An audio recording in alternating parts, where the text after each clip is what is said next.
Hey everyone, David Aragona and Craig Milkowski are taking a look at one of two-year-old graded stakes races on Saturday at Aqueduct. Race 9 is the Grade 2 Remsen going the demanding mile-and-an-eighth distance around 2 turns for the 2-year-old Colts and Geldings. And Craig, we've got a very competitive field of 10 runners signed on for this race, including some horses stepping up out of maiden races, a few coming out of the local prep for this, the Nashua. There's a lot to sift through in this race. There sure is. We got a big field of 10. We have some real quality in here. And as you mentioned, it's a demanding distance for 2-year-olds this early.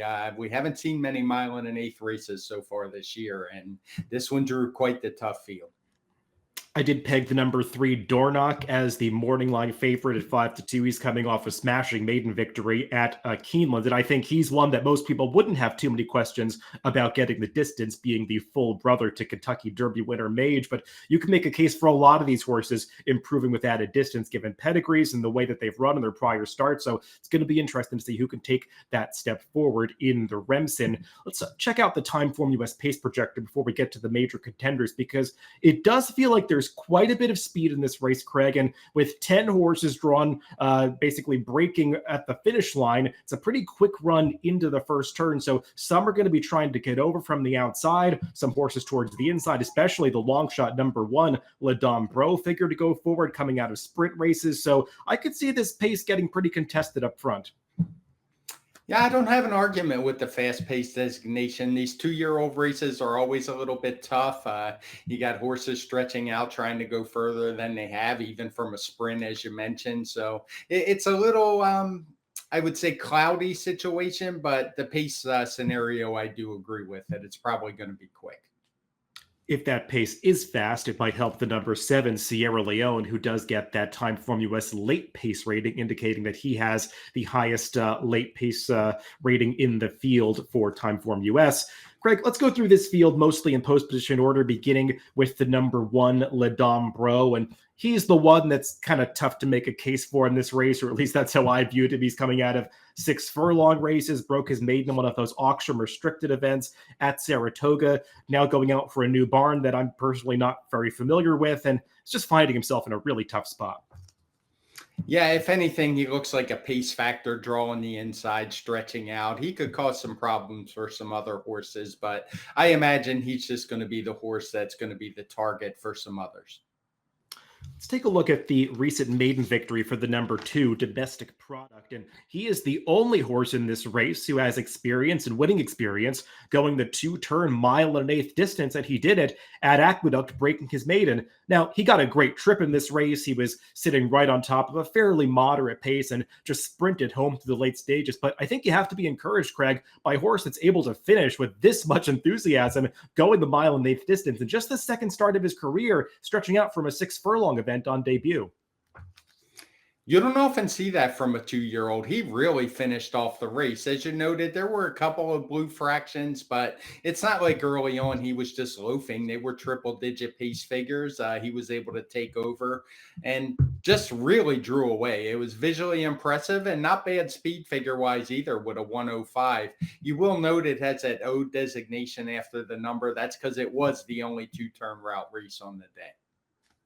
Up next is another horse coming off a maiden victory around 2 turns. That is the number 3 Dornoch. Let's take a look at that race at Keeneland. And he was beating a pretty good field this day. There were some others who had already shown ability in here, and he just smashed them, opening up by over 6 lengths coming to the wire. The runner-up and the third-place finisher were well clear of the rest of the field. This was a visually impressive victory. You can see coming through the stretch, Craig, he never changes leads. He's just hanging on that left lead all the way. So once he figures all of that out and runs a complete race, this horse might turn out to be pretty good and finally live up to that hype, him being the full brother to the Kentucky Derby winner.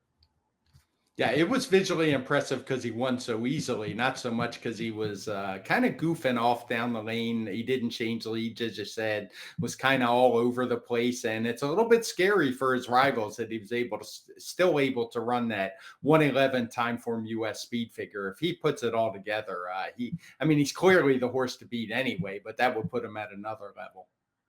And that last race was not a performance in isolation. His race two back when he lost the sapling at Monmouth, he probably should have won that day. He was the best horse, had trouble around the first turn, made an early move, and still was hanging around at the finish, finishing well ahead of the rest of the field, went second. So this horse seems like he's legitimate. We'll see how short of a price he turns out to be. The number 4 is Moonlight, and this horse ran a nice speed figure when he broke his maiden two back over this Aqueduct course, going the 1 mile distance, but do note that was an off the turf race, so he was mostly facing a field of rivals that were meant for the turf that day.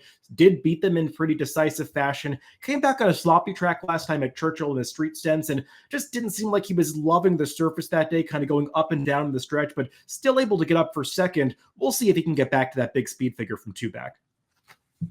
I suspect the truth is probably somewhere in the middle of those two races, assuming we get a fast track on Saturday. Didn't really handle the slop last time, which explains some of the regression. But as you note, that off the turf race, I'm always just a little bit skeptical of those speed figures, even if they're technically accurate. It's just one where they have things really easy compared to races where they're entered against all dirt horses. Number 5 is Drum Roll Please. Let's take a look at his maiden victory back in early October at Aqueduct. This was going the 1 turn mile distance. And I like what I saw here, Craig, because he's going to get headed in mid-stretch, and Javier Castellano really has to get into him to ask him to finish off the race. And this horse responds. He's able to put away that horse that challenged him. It actually maybe takes the lead at mid-stretch there, opening up to the wire and galloping out. Well, to me, watching his races, he feels like a horse that's not going to mind the added distance, being by Hard Sun. His dam was a multiple stakes winning dirt router. And I also liked his race two back when he was second, well ahead of the rest of the field behind Locked. And that horse certainly finished off his season in strong fashion. Yeah, he certainly appreciated distance when he stretched out in his second and third starts. Improved his speed figure greatly, and no reason to think the 1 1/8 isn't going to just fit perfectly. Up next, let's take a look at a trio of horses coming out of the local prep race for the Remsen, the Nashua run in early November. The winner of this race was Where's Chris, who was an upset winner, 19-1 for the Richard Dutrow Jr. barn, who was really on a roll throughout the month of November, and he got this one to deliver at a big price. Also in here, the 3rd and 4th place finishers, Bilal and Private Desire. We'll get to them in just a little bit. But Greg, as for this upset winner, Where's Chris, I'm not really sure where this performance came from. Maybe he improved with the added distance, so now he's got to do it again, going 9 furlongs. Not sure I trust him to run it back, but he definitely ran well last time. Yeah, it was a fast race. You see that 110 triple digit time form US speed figure right up there with the rest. He showed some gameness, and it didn't look like visually he'd have any problems with another speed figure, as he was really with another furlong, as he was really striding out at the end. The 3rd place finisher from that race was the number 6, Bilal, who was also trying the mile for the first time, stretching out from a 7 furlong maiden victory. I liked this horse's maiden win visually. I'm not sure what he was beating that day, and he basically ran back to his debut speed figure last time when finishing a distant 3rd. This horse is going to have to find some improvement going the 9 furlongs. He's really going to have to like this trip because he's got some ground to make up on a few others. Yeah, particularly Where's Chris, who was running away from him in that last furlong. Hard to find any really excuses, and wonder if an extra furlong is really what he wants. Seems like he would be better at shorter. And then drawn all the way on the outside in this race is the number 10, Private Desire. Tough post position for this horse, but he did earn a nice speed figure two back. I think that's actually the highest time form US speed figure of anybody in this field when he broke his maiden at the Belmont at the Big Amy back in September. I'm not sure what was going on last time in the Nashua, Craig. He just looked a little unfocused. He was awkward getting out of the starting gate. He sort of ducked out a little bit as he was crossing the gap for the clubhouse turn, and then eventually settled into the race, but he was too far back at that point. Don't like to see that unprofessionalism for a horse who's already had a couple starts under his belt, but we know there's talent there if he can get back to the race two back. I went into the Timeform US chart to really give a deep look at that maiden win when he ran that 113 speed figure, and it's held up well. It's a race that has proven pretty strong. I really don't know what happened last time. Maybe it's a little recency bias, and I'm being too forgiving, but this race reminded me an awful lot of fierceness and what we saw in his start prior to the Breeders' Cup Juvenile, where he was just basically a no-show after a poor start. So maybe he can rebound like that one did. He does figure to be a price like that horse, especially breaking from this outside post position.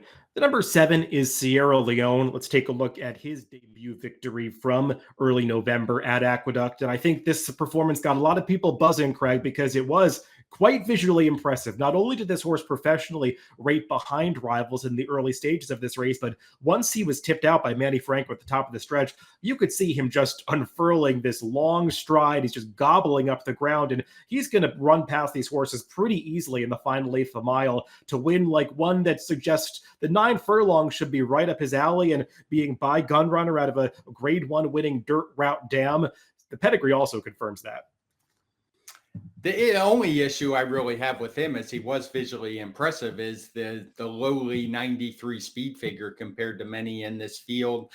We haven't had a lot of runbacks from that race, so it's kind of hard to get a handle on, but I would definitely suspect he's going to run a much faster race this time than we saw in his debut. Yeah, and as that pace projector indicated, he probably is the horse in this race that would appreciate some pace developing up front, because he did show that ability to pass horses on debut. I mean, closing out the field is the number 9, Copper Tax, and there's not too much to knock about this horse's form, Craig. He's done very little wrong in his career racing at Delaware and Laurel. This is his most recent start in the James F. Lewis Stakes, and he showed a new dimension this day because he had been a little bit more of a speedball in his prior start, but didn't break that well, was never in a great position towards the inside behind horses, and even gets bounced around in the stretch here and still gamely and professionally comes on between horses to get the job done. This is a pretty likable horse. I just wonder if this is asking a lot to stretch all the way out to 9 furlongs. His last was impressive. You don't often see that kind of courage from a 2-year-old, the way he was able to kind of get pinballed in behind. He was a heavy favorite that day, so it's hard to say just how much he was beating. But his speed figures, he's run some triple digits, so I wouldn't totally dismiss him in here. Yeah, I consider throwing him in the mix because he's definitely not out of this, and I liked the attributes that he showed last time out. But let's throw up our picks for this race, Craig, and it's the kind of race where there are a number of directions that you can go and a lot of horses that you can make cases for, and I think we both just wanted to find some that might be a little bit ignored on the tote board, and I think that you've certainly landed on one of those in the number 10, Private Desire, because I think a lot of people are going to be scared off by that post position. Yeah, the post, I just wonder. I think he should be able to get fairly close to the rail, maybe too wide by the time they get to the turn. And that's assuming he gets out of the gate, which he didn't do last time. This is a horse, if he was 7-2 on your morning line, I wouldn't be interested. But I think will get overlooked. And I liked what I saw in that maiden win. And as for me, I put the number 5, drumroll please, on top. I just think he's the rare Brad Cox horse that might fly a little bit under the radar in this race, taking 3 starts to break his maiden. I've wanted to see this horse go 2 turns. He just strikes me as one that's really going to appreciate the added ground. Does need a speed figure step forward, but I think he's going to be the right price in this race. So the number 5, drumroll please, for me, and the number 10, Private Desire, for Craig in the Grade 2 Remsen Race 9 at Aqueduct on Saturday. Good luck if you're playing the races this weekend.